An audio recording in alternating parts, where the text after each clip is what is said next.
আপনাদের দালাল দাস আওয়ামী ফ্যাসিবাদ বাংলাদেশে ফিরবে না। বাংলাদেশ বদলে গেছে।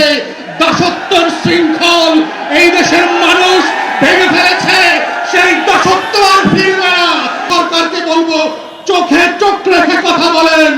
বাংলাদেশ এক নতুন সীমান্ত প্রহরী জাতি আকারে আবির্ভূত হয়েছে। বাংলাদেশের জনগণকে বোঝা দরকার, আজকে সীমান্ত হত্যা, কুশিনের নামে যা যা চলছে, অথবা বাংলাদেশি একজন প্রতিমন্ত্রীর মর্যাদায় উপদেষ্টাকে যে ব্যবহার এবং হেনস্থা করা হয়েছে, এটা নতুন কোনো ঘটনা না।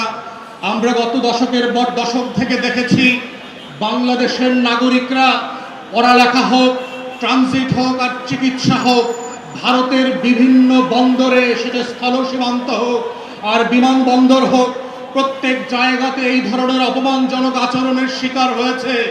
শুধুমাত্র এবার জানতে পেরেছেন কারণ বাংলাদেশের পতাকাবাহী একজন ব্যক্তিকে এই অসম্মান করে ফেরত পাঠানো হয়েছে বলে। আমরা বাংলাদেশের বর্তমান সরকার এবং ভারতবর্ষ যারা শাসন করছেন, আপনাদেরকে স্মরণ করিয়ে দিতে চাই, আপনাদের দালাল দাস আওয়ামী ফ্যাসিবাদ বাংলাদেশে ফিরবে না। বাংলাদেশ বদলে গেছে। দাসত্বের শৃঙ্খল এই দেশের মানুষ ভেঙে ফেলেছে। সেই দাসত্ব আর ফিরবে না। যারা প্রকাশ স্বর্গে বাস করছেন, আগামী দিনে আমাদের দেশের পতাকাকে অপমান করে কুশিনের চেষ্টা করে হাজার হাজার ভারতীয় নাগরিককে অনুপ্রবেশকারী বানিয়ে রাত 2টার সময় বিভিন্ন লোকেশনে ফেরত পাঠাচ্ছেন, মনে রাখবেন বাংলাদেশ আওয়ামী ফ্যাসিবাদের সেই কুশিনার মেনে নেবে না। সীমান্ত হত্যার নামে যা শুরু করেছেন, এই সীমান্ত হত্যা যদি বন্ধ না করেন, বিজিবির সদস্যদের আচরণ থেকে যদি না শেখেন, সীমান্তবর্তী বাংলাদেশি নাগরিকদের অ্যাটিটিউড থেকে যদি না শেখেন, তাহলে প্রকাশ স্বর্গে বাস করছেন। দিল্লির আধিপত্যবাদ আমরা ত্রয়োদশ সংসদে মেনে নেই নাই, 13-14 সেঞ্চুরিতে মেনে নেই নাই। বাংলার শাসকদের, দিল্লির শাসকদের পরাজিত করবার ইতিহাস আছে। শিক্ষা নিয়ে ব্যবস্থা নেন, আপনার ফরেন পলিসি চেঞ্জ করেন।